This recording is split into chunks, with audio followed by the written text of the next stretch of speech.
Hi everyone, in this video is gonna be our beginner overview of basic controls of a skid steer loader.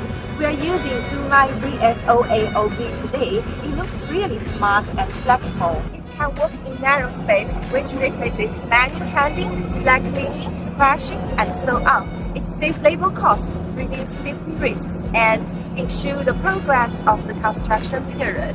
Also, it can equip with more than 200 of functional jewelry. Now I'm going to try it. Come with me.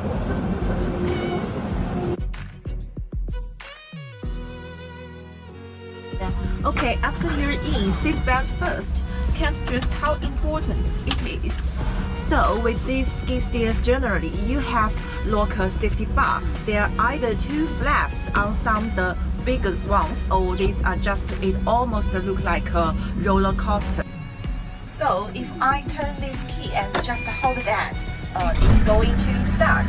And then you can see my indicators up there. I'm making sure that if I had any system issues, and I'm going to see it up there.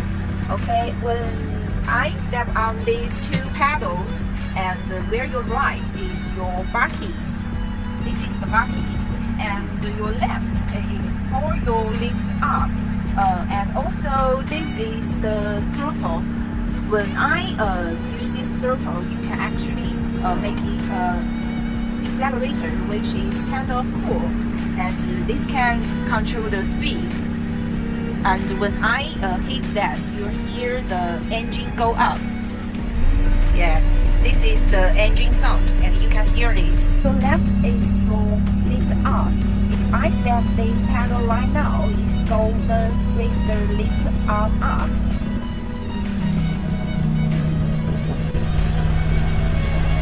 Okay, and it go about halfway up here. If I step right pedal, this is the bucket pedal. It's going to open the bucket. You see, the bucket will open. Yeah.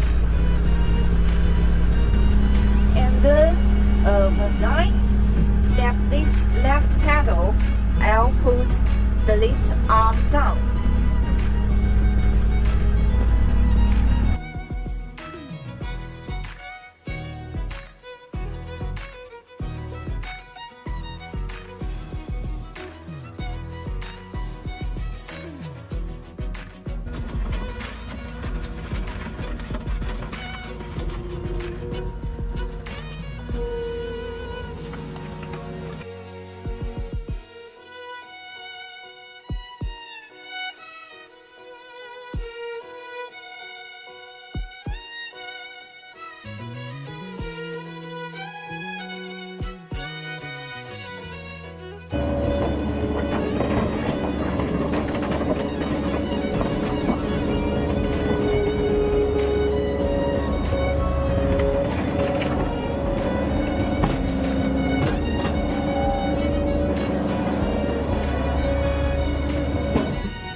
Everyone, so that was our beginner basic controls overview of a skid steer. Hope you guys enjoyed.